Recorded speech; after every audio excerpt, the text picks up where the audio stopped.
Come with me on a bike tour of every neighborhood in St. Louis City. And today I'm excited to show you guys the highly anticipated tour of the Central West End. So many things to get to, so strap in. This neighborhood is often listed every year as a top 10 greatest neighborhood in the country. Not just St. Louis, all of the US. There are actually a few US top 10 things in this neighborhood we'll get to. The Central West End became a hub for wealthy residents to move here during the 1904 World's Fair to, quote, escape the city life. And ironically now this is the premier real estate for the city. The neighborhood was home to many famous figures like Joseph Pulitzer, T.S. Eliot, and Tennessee Williams, just to name a few. People love seeing neighborhood parks, and Central West End basically has the greatest park in St. Louis, which is Forest Park, which is also listed as one of the greatest parks in America. It's too big to feature in this video, so I will give it a separate video later. But nearby and closed in the Central West End borders, we actually do have Hudlin Park, which I believe is new and under development, but it's really nice. Next stop we have Barnes Jewish Hospital. Shocker here that it's another top-ranked hospital in the US. It's the largest hospital in Missouri, and its healthcare provider BJC is the largest employer in St. Louis, and the second largest employer in Missouri, right behind Walmart. My wife works there as a doctor, so shout out to all the healthcare workers. Thank you for all you do. Down the street we have the awesome looking 100 building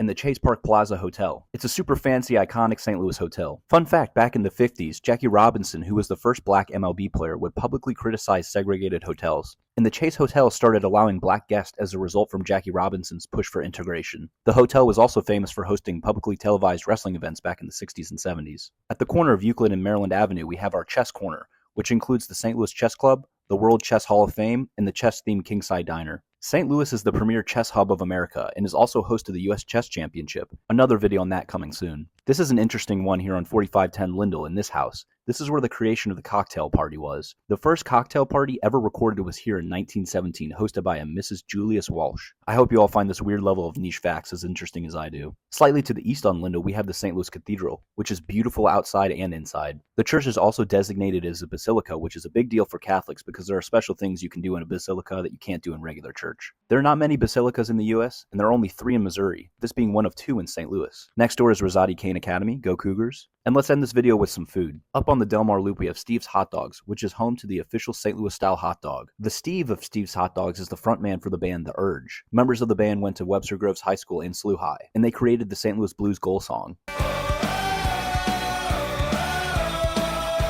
Last, we have Clementine's ice cream. And one of my favorite ice cream treats of all time is their gooey butter cake ice cream. It's so St. Louis, I love it. Let's cross this awesome neighborhood off the list, and there's so much more to this neighborhood I didn't get to. Tell me what I should have went to in the comments.